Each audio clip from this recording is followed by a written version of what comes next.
فرش التراب يضمني وهو غطاء. حالانکہ میں نے اصول پہلے بتا دیا، چیریٹی بگنز ایٹ ہوم. جیسے حضور فرماتے تھے انا اول المسلمین، دیکھو میں تمہیں اسلام کی دعوت دے رہا ہوں، سب سے پہلا مسلمان میں خود ہوں. انا اول المومنین، میں تمہیں ایمان کی دعوت دے رہا ہوں، پہلا مومن میں ہوں. تو جب تک انسان اپنے کردار سے بات واضح نہ کرے تو واعظ جو ہے وہ مفید نہیں ہوتا، مؤثر نہیں ہوتا. لہذا سب سے پہلے بات جو کی گئی وہ کی گئی ہے حضور کی ازواج مطہرات سے. اب اس ضمن میں جو اصلاحی اعمال آئے ہیں، احکام، ان کو نوٹ کر لیجئے. ان کا آغاز ہوا ہے تدریجی اعتبار سے سورہ احزاب سے، اور سورہ احزاب سن 5 ہجری میں جو ہے نازل ہوئی ہے. ان کی تکمیل ہوئی ہے سورہ نور میں جو سن 6 ہجری میں نازل ہوئی. اور ایک بہت خوبصورت بات کہی، یہ مولانا امین احسن اصلاحی نے مجھے بتایا کہ ان کے استاد حمید الدین فراہی نے یہ کہا کہ سورہ احزاب میں گھر سے باہر کے پردے کا بیان ہے اور سورہ نور میں گھر کے اندر کے پردے کا بیان ہے. تو اصلاحی صاحب کہتے تھے کہ اس جملے نے میری آنکھیں کھول دی اور قرآن مجید روشن ہو گیا میرے سامنے. ورنہ اگر یہ بات سامنے نہ ہو تو آدمی اٹکتا ہے، جگہ جگہ پر اشکالات پیدا ہوتے ہیں. دیکھیے سورہ احزاب میں کیا کیا گیا. نمبر 1، پہلے خطاب ازواج مطہرات سے، بعد میں عام کر دیا گیا. نمبر 2، بتایا گیا کہ عورت کا اصل کردار کیا ہے، اس کی اصل جگہ کیا ہے، گھر. نمبر 3، استیزان کے حکم کا آغاز ہو گیا کہ گھروں میں اجازت لیے بغیر داخل نہ ہو. لیکن یہاں بھی صرف نبی کے گھر کی بات ہوئی ہے، عام نہیں. پھر محرموں کی ایک چھوٹی فہرست ہے جو سورہ احزاب میں آ گئی ہے، اور گھر سے باہر کے پردے کا حکم آ گیا ہے، یہ سورہ احزاب میں. سورہ نور میں استیزان اب عام کر دیا، کسی بھی گھر میں داخل مت ہو جب تک اذن نہ لے لو. یہ دیکھیے تدریج، پہلے حضور کے گھروں میں داخل نہ ہو، اب کسی بھی گھر میں داخل نہیں ہو سکتے بغیر استیزان کے. اور احادیث مبارکہ میں اتنی سختی آئی ہے، میں بعد میں آپ کو بتاؤں گا. دوسرے یہ کہ گھر کے اندر پردہ جو محرموں سے پردہ ہے، محرموں سے پردہ. محرم کون ہوتا ہے یہ سمجھ لیجئے. محرم وہ ہے جس سے کبھی بھی کسی شکل میں کسی حالت میں شادی نہ ہو سکے. اب ایک آدمی جو ہے اس کے گھر میں فرض کیجئے کہ ایک بہن ہے، تو اس بہن کی دوسری بہن سے وہ شادی نہیں کر سکتا. اگر وہ بیوی مر گئی تو کر سکتا ہے کہ نہیں؟ اس لیے وہ محرم نہیں ہے، نامحرم ہے. سالی نامحرم ہے. آپ کا بھائی ہے، اس کی بیوی ہے، بھابھی ہے آپ کی، آپ دیور ہیں، بھابھی سے شادی تو نہیں کر سکتے. لیکن اگر بھائی کا انتقال ہو جائے تو آپ شادی کر سکتے. تو شادی ہو سکتی ہے تو وہ محرم نہیں ہوا، وہ نامحرم ہے. محرم صرف وہی ہے جس سے کبھی کسی حال میں شادی کا امکان نہ ہو. اس کی ابتدائی فہرست جو ہے سورہ احزاب میں ہے، تفصیلی فہرست جو ہے وہ سورہ نور میں ہے. اب دیکھیے گھر کے اندر بیٹھنے سے متعلق کیا بات کہی گئی. بزار اور ترمذی میں حضرت عبداللہ ابن مسعود سے نبی ایک وسلم کا یہ ارشاد نقل ہوا ہے، ان المرأۃ عورۃ، عورت چھپا کر رکھنے کی چیز ہے. ہمارے ایک نوجوان ساتھی نے ایک دفعہ مضمون لکھا تھا بڑا پیارا. انہوں نے کہا کہ قرآن مجید میں جو اشارات ہیں، حور مقصورات فی الخیام، وہ حوریں جو ہوں گی وہ خیموں کے اندر ہوں گی، وہیں رہیں گی. قصر کہتے ہیں روک دینے کو، باہر نہیں نکلتی وہ، مقصورات فی الخیام، حوروں کا کانہن لؤلؤ مکنون، ایسے ہوں گے کہ جیسے کہ موتی جسے چھپا کر رکھا جائے. عورت چھپا کر رکھنے کی شے ہے. المرأۃ کلھا عورۃ، عورت کہتے ہیں اس کو ہے جسے چھپا کر رکھا جائے. ان المرأۃ عورۃ فاذا خرجت، جب وہ گھر سے نکلتی ہے، استشرفھا شیطان، اب شیطان جو ہے اس کو طاق میں رکھتا ہے. واقرب ما تکون برحمۃ ربھا وہی فی قعر بیتھا، وہ اپنے رب کی رحمت سے قریب ترین ہوتی ہے جبکہ اپنے گھر کے بھی کسی اندرونی حصے میں ہو. صحن میں ہوگی تو شاید ادھر ادھر کے کوٹھوں سے نظر پڑ جائے. اسی لیے فرمایا مردوں کے لیے مسجد میں نماز افضل 28 گنا، اور عورت کے لیے گھر کی نماز مسجد سے افضل، گھر کے صحن کی مسجد سے افضل، دالان کی صحن سے افضل، کمرے میں اس سے افضل، اور کمرے کی کوئی بغلی کوٹھڑی ہے تو اس میں سب سے افضل. یہ احادیث نبی اکرم صلی اللہ علیہ وسلم مزاج ہے نا، اس سے بن رہا ہے، ایک معاشرت وجود میں آ رہی ہے. یہ ساری چیزیں کیوں آ رہی ہیں؟ اور سنیے، عبداللہ ابن احمد ابن حنبل نے زوائد الزہد میں اور ابن ابی شیبہ نے، ابن سعد نے اپنی کتابوں میں مسروق کی روایت نقل کی ہے کہ حضرت عائشہ جب تلاوت قرآن کرتے ہوئے اس آیت پر پہنچتی تھی وقرن فی بیوتکن، تو بے اختیار رو پڑتی تھی. قرآن کہتا ہے اپنے گھروں میں رہو. حضرت عائشہ نے شہادت عثمان کے بعد باہر نکل کر لشکر کی قیادت کی. پھر ساری عمر افسوس رہا کہ میں نے غلط کام کیا. دیکھیے کیا معاملہ تھا. حضرت علی رضی اللہ تعالیٰ سے جنگ کی تھی، 10,000 آدمی ایک رات میں مرے، لیکن حضرت علی کا کردار کیا تھا؟ یہ نہیں کہ اب عائشہ شکست ہو گئی ہے تو لوڈی بنا لو. انا للہ و انا الیہ راجعون. اتنا احترام کیا ہے، مدینے کی چند عورتوں کو ساتھ دے کر بڑے احترام سے مدینے پہنچا دیا، وہاں کی عورتوں، کوفے کی عورتوں کو ساتھ دے کر، اور صرف یہ کہا کہ آپ کی یہ ذمہ داری نہیں تھی، آپ نے یہ ذمہ داری خام خواہ لے لی. صرف یہ، اور کچھ نہیں، کوئی ملامت نہیں. حافظ ابو بکر بزار حضرت انس سے روایت کرتے ہیں کہ عورتوں نے حضور سے عرض کیا کہ ساری فضیلت تو مرد لوٹ کے لے گئے، وہ جہاد کرتے ہیں اور خدا کی راہ میں بڑے بڑے کام کرتے ہیں، ہم کیا عمل کریں کہ ہمیں بھی مجاہدین کے برابر اجر مل سکے؟ جواب میں آپ نے فرمایا من قعدت منکن فی بیتہا فإنہا تدرک عمل المجاہدین، تم میں سے جو شخص اپنے گھر میں بیٹھی رہے گی وہ مجاہدین کا اجر حاصل کر لے گی. یہ ایک ہوا کا رخ ہے، بتایا جا رہا ہے، یہ نظام ہے جس کو اس شکل میں دیا جا رہا ہے. اب میں چاہتا ہوں سورہ احزاب کی جو آیات ہیں ان کے حوالے سے کچھ باتیں جو حکمت دین کی ہیں اور بہت اہم ہیں وہ آپ کے سامنے آ جائیں. دیکھیے میں نے سب سے پہلے آیت پڑھی تھی لَقَدْ كَانَ لَكُمْ فِي رَسُولِ اللَّهِ أُسْوَةٌ حَسَنَةٌ. اے مسلمانوں تمہارے لیے اللہ کے رسول کی زندگی میں ایک بہترین نمونہ ہے، اسوہ حسنہ ہے. ایک بات اس میں غور طلب ہے، مردوں کے لیے تو اسوہ کامل ہے. مرد اگر سپہ سالار ہے تو اسوہ موجود ہے حضور کا، مرد اگر صدر ریاست ہے، خلیفہ ہے تو اسوہ موجود ہے رسول کا، کوئی قاضی القضات ہے تو اسوہ موجود ہے رسول کا، کوئی کسی مسجد میں خطیب ہے، امام ہے تو اسوہ موجود ہے، باپ کی حیثیت سے اسوہ موجود ہے، شوہر کی حیثیت سے اسوہ موجود ہے کہ نہیں؟ مردوں کی کوئی حیثیت ایسی نہیں جس کے لیے اسوہ حضور کی زندگی میں نہ ہو. لیکن ایک خلا ہے، عورت کی نسوانی زندگی کے لیے تو حضور کی زندگی میں کوئی اسوہ نہیں ہو سکتا. حضور مرد ہے.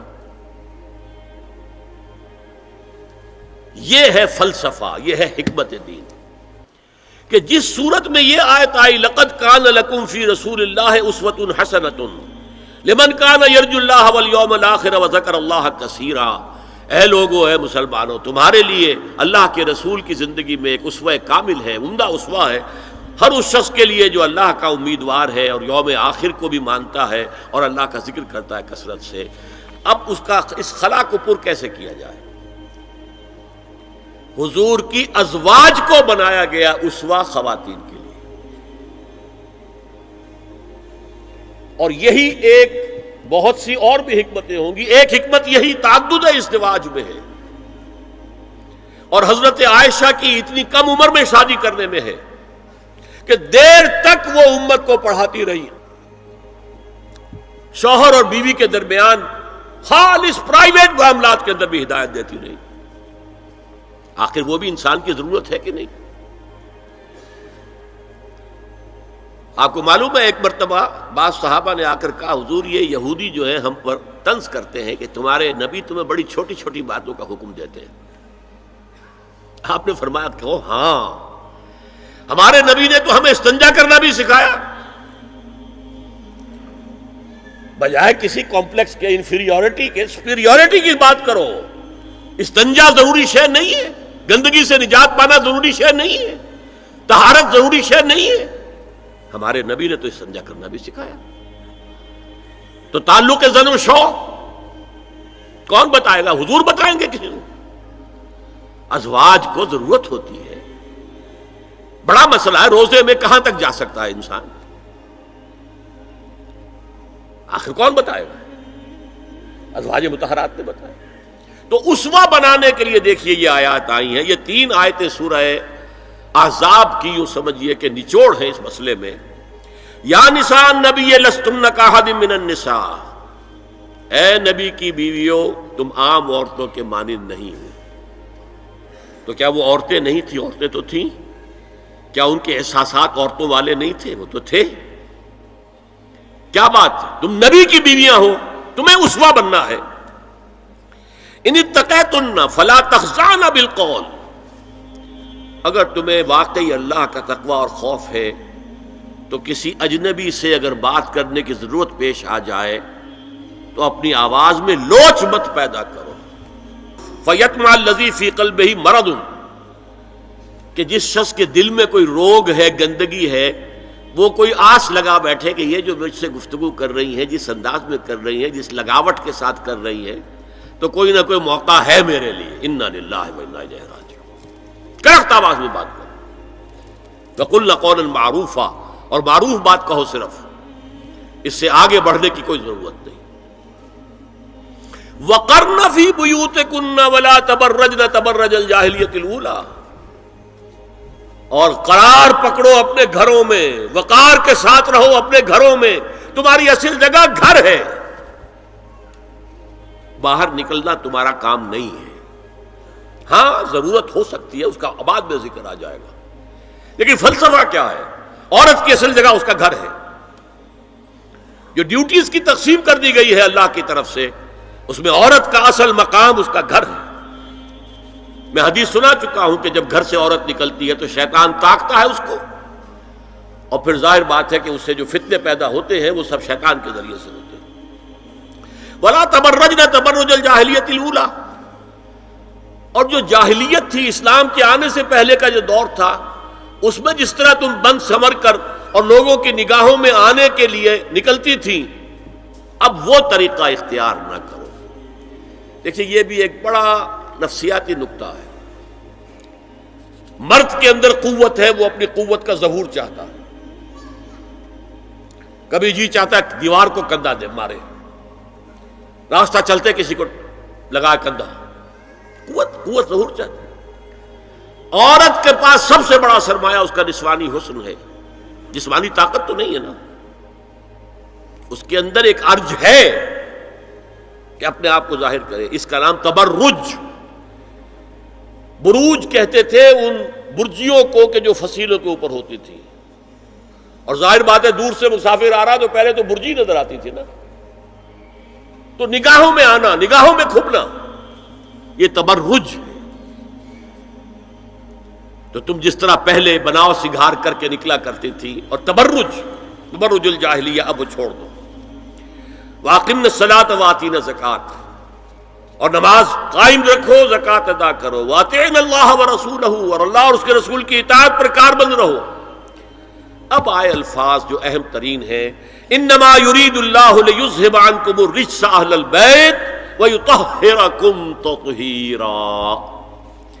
اے نبی کے گھر والیو، اللہ یہ چاہتا ہے کہ تم سے ہر طرح کی برائی، ہر طرح کی ناپاکی کو دور کر دے اور تمہیں پاک کر دے۔ پاک کرنا کر، خوب خوب خوب خوب، تطہیرا، یطہرکم تطہیرا۔ کیوں؟ تمہیں نمونہ بننا ہے، تمہیں اسوہ بننا ہے۔ یہ الفاظ اصل میں آئے ہیں قرآن مجید میں ازواج مطہرات کے بارے میں۔ سارا جملہ چل رہا ہے یا نساء نبی سے۔ ہمارے کچھ دوستوں نے اسو کہا ہے کہ اہل بیت سے مراد حضرت علی، حضرت فاطمہ، حضرات حسنین ہیں۔ وہ بھی حضور نے فرمایا، میں نے ایک ٹی وی مذاکرے کے اندر بھی جب کچھ حضرات یہ کہہ رہے تھے کہ اہل بیت تو اصل میں وہ ہیں، میں نے کہا نہیں، اصل میں بیویاں ہیں لیکن وہ بھی اہل بیت ہیں۔ حضور نے ایک چادر میں جب سمیٹا سب کو، تو یہ بھی اللہم ہؤلاء اہل بیت، یہ بھی میرے اہل بیت ہیں۔ سلمان منا اہل البیت، سلمان بھی ہمارے اہل بیت میں سے، جو جتنا قریب ہوا۔ لیکن قرآن میں یہ لفظ آتا ہے صرف بیویوں کے لیے، ازواج کے لیے۔ حضرت ابراہیم کے پاس جب فرشتے آئے تھے حضرت اسحاق کی ولادت کی خبر دینے کے لیے، تو جب حضرت سارہ نے سنا تو وہ آئیں اپنے دوہتر مارتی ہوئی اپنے پیشانی پر، آلد وانا عجوز وہذا بالی شیخا، کیا میں جنوں گی اب جبکہ میں بوڑھی پھونس ہو گئی ہوں اور میرا یہ شوہر جو ہے یہ بھی بوڑھا پھونس ہے۔ 100 برس کی عمر تھی حضرت ابراہیم علیہ السلام کی، اور کتنی ہوگی اس کے آس پاس ہی ہوگی، 90-95 حضرت سارہ ہوگی۔ اس کو فرشتوں نے کہا تھا کہ کیا آپ اللہ کی رحمت سے مایوس ہو گئی؟ السلام علیکم وبرکاتہ اہل البیت، اے نبی کے گھر والی، اے نبی کے گھر والو، تم پر اللہ کی سلامتی ہو، رحمت ہو۔ تو اہل بیت کا لفظ قرآن میں 2 جگہ آیا ہے، یا حضرت سارہ کے لیے حضرت ابراہیم کی زوجہ، اور یا نساء النبی، تمہیں تو پاک کرنا ہے، پوری طرح پاک کرنا ہے، پوری طرح پاک کرنا ہے تاکہ تم اسوہ بن جاؤ۔ جو خلا ہے اسوہ محمدی میں صلی اللہ علیہ وسلم، وہ تمہارے ذریعے پورا کرنا ہے۔ اس لیے پہلا خطاب جو ہے، اب یہ دونوں باتوں سے ہو گیا، ایک تو چیریٹی بگنز ایٹ ہوم، جو بھی اصلاح کا عمل ہو گھر سے ہونا چاہیے، اور نمبر 2 یہ کہ ازواج مطہرات کو امت کی تمام خواتین کے لیے ہمیشہ کے لیے اسوہ بنانا ہے۔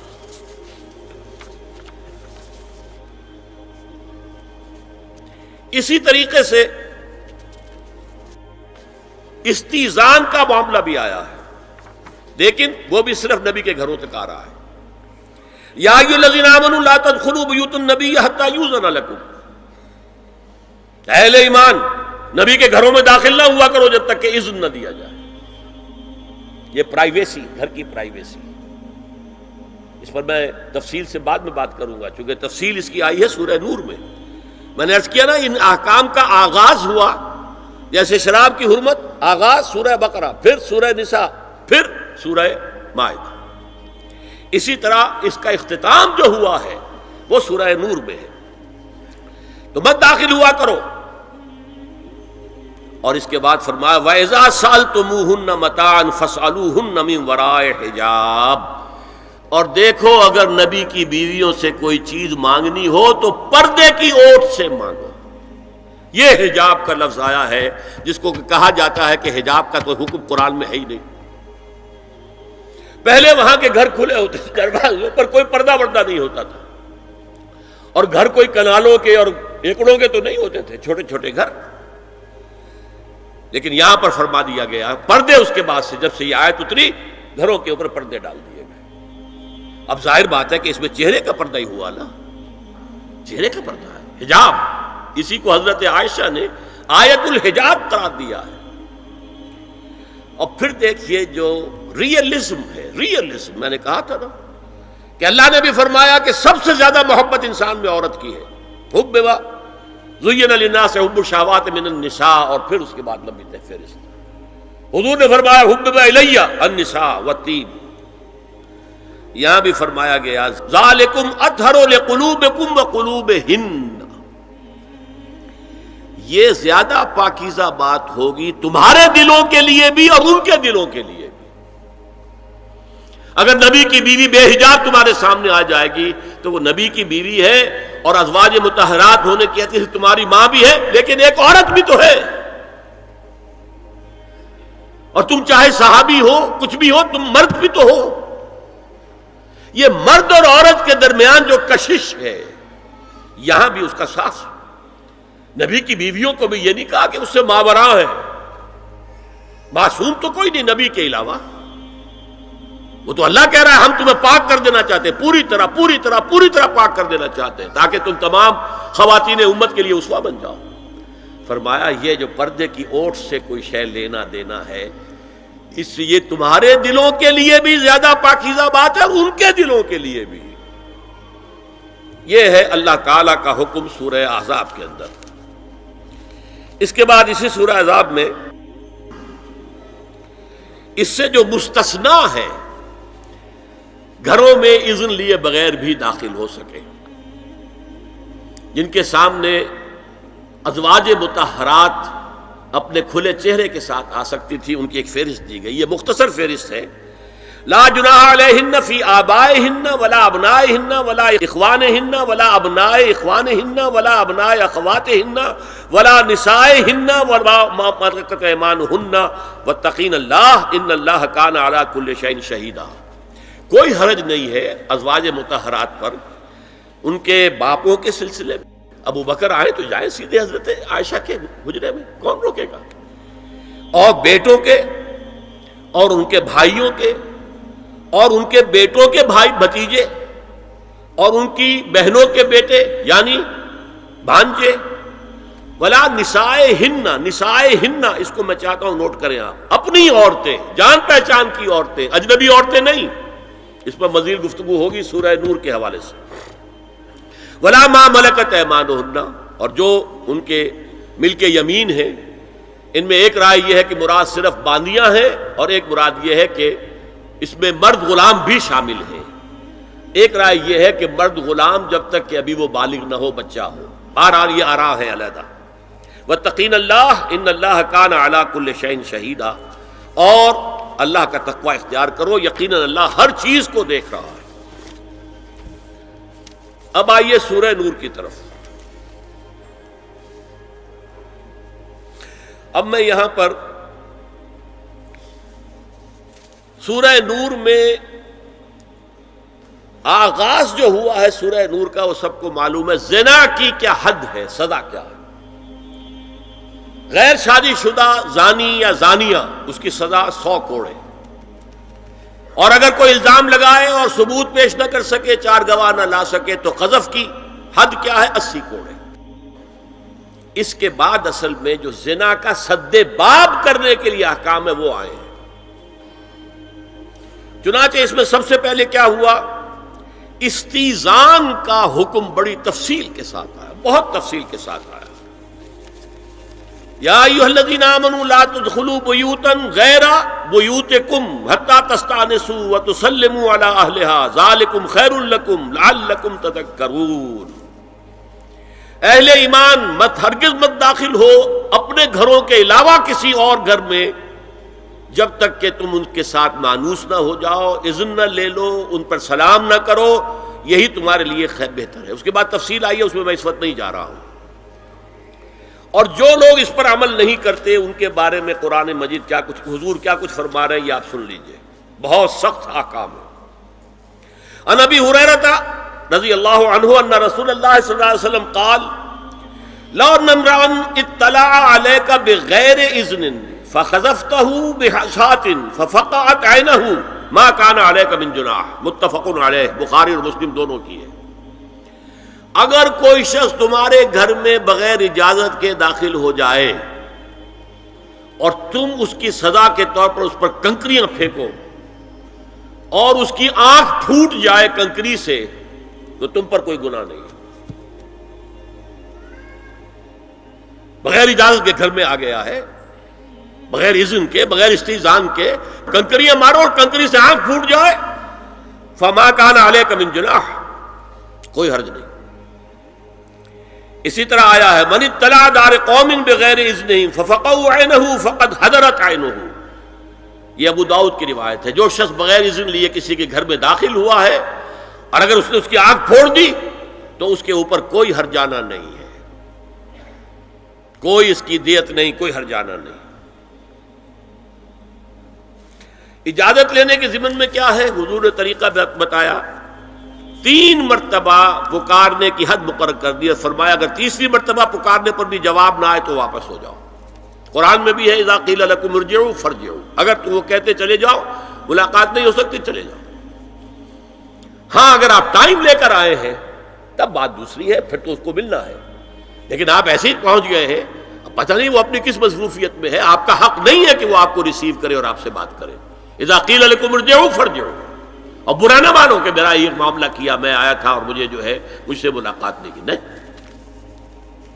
اور اس سلسلے میں ایک بڑا دلچسپ واقعہ ہے۔ ایک مرتبہ آپ حضرت سعد ابن عبادہ کے ہاں گئے اور السلام علیکم ورحمۃ اللہ کہہ کر 2 دفعہ اجازت طلب کی، مگر اندر سے جواب نہ آیا۔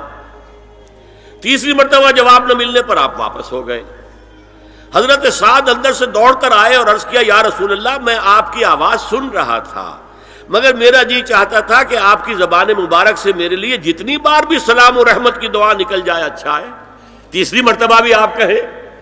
پھر دوڑ کر آئے اور لپٹ گئے حضور سے صلی اللہ علیہ وسلم۔ یہ ہے استیزان کا معاملہ۔ اب آ رہی ہے اصل آیت،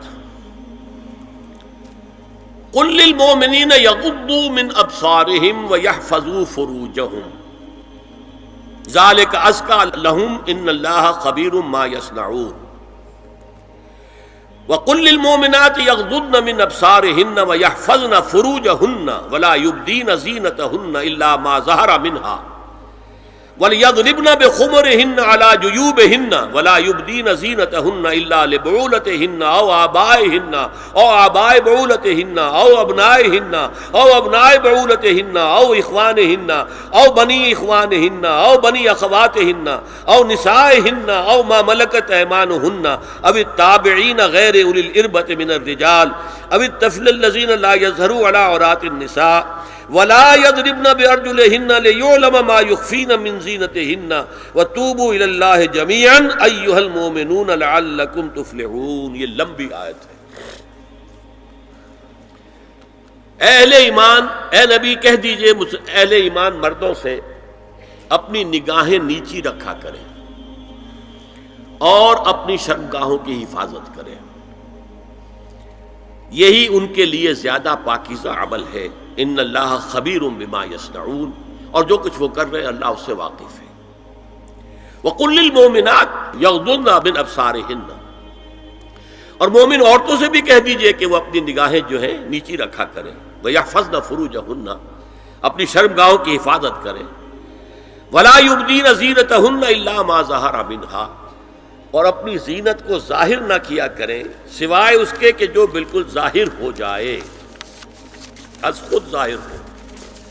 دیکھیے سب سے پہلے میں آپ کو بتا چکا ہوں کہ یہ گھر کے اندر کا پردہ ہے۔ نگاہیں نیچی رکھنا گھر کے مرد بھی اور گھر کی عورتیں بھی۔ یہ کیوں کہا گیا؟ آج آپ کے علم میں نہیں ہوگا انسیسٹ کس قدر تیزی سے پھیل رہا ہے مغرب کے اندر۔ انسیسٹ کہتے ہیں باپ کا اپنی بیٹی سے ملوث ہو جانا، ماں کا اپنے بیٹے سے ملوث ہو جانا، بہن بھائیوں کا آپس میں زناکاری کرنا، یہ انسیسٹ کہلاتا ہے۔ اس وقت امریکہ میں سب سے زیادہ جو پریکٹس ہے وہ سائیکیٹرسٹ کی ہے، بڑی فیسیں ہیں، بڑی دوائیں ہیں، جو فارماسیوٹیکل انڈسٹری ہے اس میں بھی سب سے زیادہ فلرشنگ وہ دوائیں ہیں کہ جو ذہنی امراض کی ہیں۔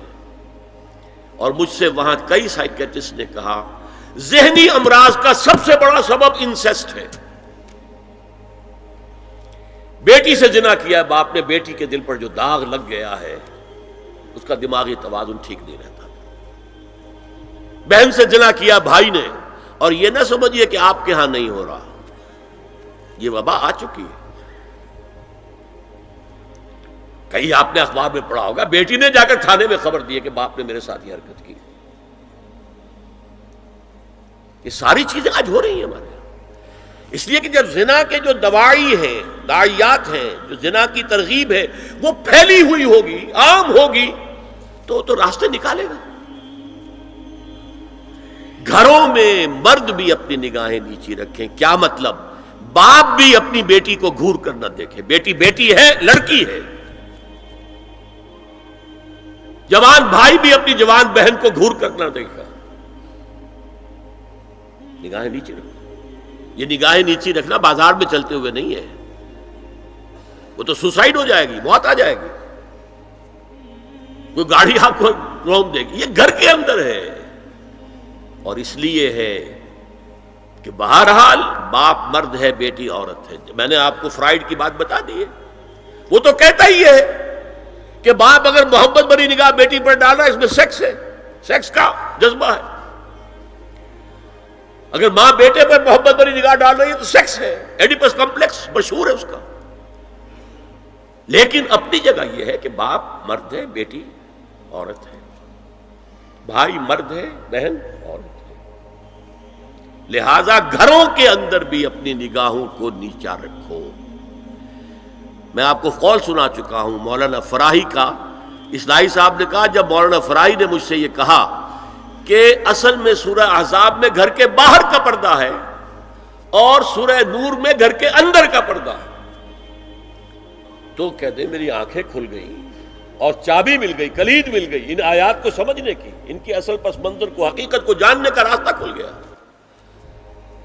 تو یہ جو ہے غض بصر، یہ باہر کے لیے نہیں ہے، یہ گھر کے اندر کے لیے ہے.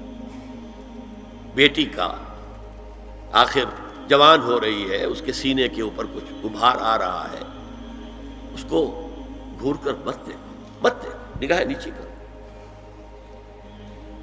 قل للمؤمنین یغضوا من ابصارهم ویحفظوا فروجهم ذلک ازکی لهم ان اللہ خبیر بما یصنعون. نوٹ کر لیجئے کہ یہ کہاں ہو رہا ہے؟ گھر میں داخلے کے بعد. گھر میں داخلہ اجازت سے، اور داخلہ ہوگا صرف محرموں کا. گھر کے اندر جو ہے وہ نامحرم تو نہیں آئے گا. یہ میں آگے بیان کر رہا ہوں. وَقُلْ لِلْمُؤْمِنَاتِ يَغْضُضْنَ مِنْ أَبْصَارِهِنَّ وَيَحْفَظْنَ مِنْ فُرُوجِهِنَّ. اور کہہ دیجئے مومن عورتوں سے بھی کہ وہ بھی اپنی نگاہیں جھکا کر رکھیں اور اپنی شرمگاہوں کی حفاظت کریں. وَلَا يُبْدِينَ زِينَتَهُنَّ إِلَّا مَا ظَهَرَ مِنْهَا. اس ٹکڑے پر بڑا قیل و قال ہے جدید مفکرین اور جدید دانشوروں نے کہ وہ اپنی زینت ظاہر نہ کرے سوائے اس کے جو خود ظاہر ہو جائے. وہ کہتے ہیں اس میں چہرہ بھی شامل ہے، اور جب چہرہ شامل ہے تو اس کا مطلب چہرے کا پردہ نہیں ہے. لا حول ولا قوت الا باللہ. آپ کو بہت سے حضرات نے وہ پڑھی ہوگی بحث جو جنگ میں ہو گئی تھی. ایک صاحب وہ انسٹیٹیوٹ آف پالیسی اسٹڈیز اس کے اسکالر ہیں، ریسرچ کا، انہوں نے لکھ دیا کہ الا ما ظہر منہا میں چہرہ ظاہر ہے، شامل ہے، لہذا پردہ نہیں ہے. اور ارشاد احمد حقانی صاحب نے بھی زوردار اس کے اوپر جو ہے وہ تائید لکھ دی، اور گویا کہ کہا کہ اب تو مسئلہ ہی طے ہو گیا. جب ایک ریسرچ اسکالر کہہ رہا ہے تو یہ مولوی ملاٹے جو کہتے پڑھتے ہیں کہ یہ عورت کا جو چہرے کا پردہ ہے، یہ تو بات ختم ہو گئی. The matter is clutched. میں نے صرف ایک جواب دیا کہ اس شخص نے جو بڑا ریسرچ اسکالر تھا، پہلے یہ لکھا ہے کہ سورہ نور کی ان آیات میں سطر کے احکام آ رہے ہیں، تو پھر یہاں پردے کا چہرے کا معاملہ کیا ہو؟ سطر میں تو پردہ چہرہ شامل نہیں ہے. محرموں سے پردہ کیا ہے؟ محرموں سے، اس کا نام سطر ہے. عورت کا پورا جسم سطر ہے سوائے چہرے کی ٹکیا اور یہ ہاتھ اور یہ پاؤں، بس. کیا مطلب ہے؟ بھائی بھی نہیں دیکھ سکتا بہن کے جسم کا کوئی اور حصہ، باپ بھی نہیں دیکھ سکتا بیٹی کے جسم کا کوئی حصہ. یہ سطر ہے. سطر محرموں سے پردہ ہے. اس سے آگے صرف شوہر یا حسب ضرورت طبیب، سرجن، بس. یہ محرموں کا پردہ. گھر میں عورت رہے گی تو سطر کے ساتھ رہے گی. محرم آئیں گے، چچا اس کا محرم ہے، آئے گا. لیکن وہ بھی تو مرد ہے نا، چہرہ تو نہیں ڈھانپے گی اس لیے کہ محرم ہے، لیکن باقی جسم ستر، عورت کا پورا جسم ستر ہے سوائے چہرے کی ٹکیا، بال بھی ستر میں شامل ہے۔ سر پر وہ سکارف جو آج کل بنا ہوا ہے بہت بڑا مسئلہ، انہوں نے چہرے کو نکال دیا، صرف سکارف سمجھا ہوا پر حجاب کہتے ہیں، حالانکہ وہ حجاب پورا تو نہ ہوا، وہ صرف ایک حصہ ہے، لیکن ایک حصہ صحیح ہے، سر کے بال جو ہے وہ چھپے ہونے چاہیے، یہ ستر میں شامل ہے۔ چہرے کی ٹکیا ہے جو ستر سے باہر ہے، ہاتھ ہے پونچوں سے باہر، اور پیر ہے ٹخنوں سے نیچے، بس اللہ اللہ خیر سے۔ تو فرمایا ما ظہر منہا من زینتہن میں الا ما ظہر منہا میں کیا کیا چیزیں آ سکتی ہیں؟ دیکھیے، اگر عورت پوری کی پوری برقعے کے اندر ملبوس ہے، چہرے پر بھی نقاب ہے، آنکھوں کے آگے بھی یا جالی ہے یا کوئی چشمہ ہے، تو پھر بھی اس کے حسن کا ایک حصہ وہ ہے جو ظاہر ہے۔ اگر طویل القامت ہے، قد و قامت، یہ حسن کا حصہ ہے کہ نہیں؟ وہ کہاں چھپائے گی؟ اور غالب نے جو شعر کہا ہے، تیرے سرو قامت سے ایک قد آدم قیامت کے فتنے کو کم دیکھتے ہیں۔ سرو قد عورت، اسی طرح جسم سے ڈول ہے، اکیرا بدن ہے، یہ تو نہیں چھپے گا۔ عورت موٹی ہے، کیسی ہے، جسم جو غیر متناسب ہے، یہ تو نہیں چھپے گا۔ متناسب ہے اعضاء، قداور ہے، اکیرا بدن ہے، یہ ہے وہ چیزیں کہ جو حجاب کے سلسلے میں ما ظہر منہا، یہاں ہو رہا ہے کہ جو ستر کے سلسلے میں ہے ما ظہر منہا، زینت کا، اور وہ چہرہ ہے۔ لیکن اب اس میں ایک اور بات، وَلْيَضْرِبْنَ بِخُمُرِهِنَّ عَلَى جُيُوبِهِنَّ، یہ بھی گھر کے اندر کی بات ہو رہی ہے، چونکہ میں پہلے بتا چکا ہوں جلباب ہوتا تھا جب گھر سے باہر نکلتی تھی عورت، تو وہ اپنی چادر لپیٹتی تھی اپنے گرد، چہرہ نہیں ڈھانپتی تھی، صرف چہرے کا حکم دیا گیا اس کے ضمن میں، وہ سورہ عذاب کی آیت ہے، وہ رہ گئی، وہ میں بیان کروں گا۔ اور خمار اوڑھنی ہوتی تھی جو گھر میں اوڑھتی تھی، گھر میں ظاہر بات ہے کہ جلباب تو نہیں لیا جا سکتا، آخر گھر کا کام کاج کرنا ہے، ہلکی سی اوڑھنی تو وہ گھر میں، لیکن فرمایا وَلْيَضْرِبْنَ بِخُمُرِهِنَّ عَلَى جُيُوبِهِنَّ، اور انہیں چاہیے کہ اپنی اوڑھیوں کے، بکل اوڑھنیوں کے اپنے سینوں کے اوپر، گریبانوں کے اوپر بھی مار لیا کریں، تاکہ یہ سینے کے جو ابھار ہیں ان کو ایک ایڈیشنل کور مل جائے۔ دیکھیے ستر کا تقاضے کیا ہے، گن لیجئے، لباس نبیذ ہونا چاہیے، باریک نہیں۔ حضور نے فرمایا اللہ کی لعنت ہو ان پر جو لباس پہن کے بھی ننگی ہوتی ہے۔ باریک اتنا لباس ہے یا چست اتنا لباس ہے، ڈھیلا ڈھالا ہونا چاہیے، نبیذ ہونا چاہیے۔ لباس کے اندر یہ دو حصے جو ہیں وہ لازم ہیں۔ اور پھر سینے پر، اب ظاہر بات ہے کرتا پہنا ہوا ہے، ڈھیلا ڈھالا ہے، پھر بھی یہ سینے کے ابھار تو ظاہر ہو جائیں گے۔ ان پر ایک اضافی اوڑھنی سر پر سے لے کر اور اپنے اس گریبان کے اوپر بکل مار لینا، تاکہ یہ جو نسوانی حسن کا دوسرا مظہر ہے، پہلا چہرہ سب سے بڑا چہرہ۔ اب جو لوگ کہتے چہرے کا پردہ نہیں ہے، تو خدا کے بندو پھر پردے کی ضرورت کیا ہے؟ نسوانی حسن اگر اس میں اٹریکشن ہے، وہ کہاں ہوتا ہے سب سے بڑھ کر؟ مظہر اول کون سا ہے نسوانی حسن کا؟ چہرہ ہی تو ہے۔ اب میں ذرا شرم کے ساتھ کہہ رہا ہوں، لیکن یہ اپنی شاعری کے کچھ الفاظ آپ کو سنا رہا ہوں۔ یہ لب لعلین کہاں ہوتے ہیں؟ چہرے پر ہوتے ہیں یا کہیں اور ہوتے ہیں؟ یہ عارض گلگوں یہ کہاں ہوتے ہیں؟ چہرے پر ہوتے ہیں یا کمر میں لگے ہوتے ہیں؟ یہ چاہے زقن، تھوڑی میں اگر کچھ کھڈا پڑا ہوا ہو، چاہے زقن، یہ تعریفیں جو شاعری میں ہوتی ہیں، یہ کہاں ہوتا ہے؟ یہ مژگاں کے تیر یہ کہاں ہوتے ہیں؟ یہ نرگسی آنکھیں یہ کہاں ہوتی ہیں؟ اور ستواں ناک یہ کہاں ہوتی ہے؟ چہرہ ہی تو ہے نا، سب سے بڑی اٹریکشن تو چہرہ ہے، اسی کو نہ چھپایا تو پھر اور کیا چھپایا؟ ہاں دوسری چیز چھاتی کے ابھار بہت اٹریکٹیو ہوتے ہیں انسان کے لیے. اس کے لیے یہ ہے کہ وَلْيَضْرِبْنَ بِخُمُرِهِنَّ عَلَى جُيُوبِهِنَّ، کرتا بھی دبیز کپڑے کا ہو، کرتا جو ہے ڈھیلا ڈھالا بھی ہو، شلوار اور دبیز تر کپڑے کی ہو، ڈھیلی ڈھالی ہو، اور اوڑھنی کا بکل جو ہے اپنے سینے پر مار لیا جائے. اب اس کے بعد فرمایا وَلَا يُبْدِينَ زِينَتَهُنَّ إِلَّا لِبُعُولَتِهِنَّ. اب یہاں یہ زینت کا لفظ آ رہا ہے چہرے کے لیے، اور چہرے ہی میں کچھ سنگھار بھی ہوتا ہے. کوئی سرما لگایا ہوا ہے، فرض کیجئے کسی اور طرح کا کوئی زیور پہنا ہوا ہے، گلے میں پڑا ہے، کانوں میں بندے ہیں وغیرہ وغیرہ. یہ زینت چہرہ اور اس کے ساتھ کوئی بناؤ سنگھار کا معاملہ، جس کی کہ حضور صلی اللہ علیہ وسلم نے تلقین کی ہے.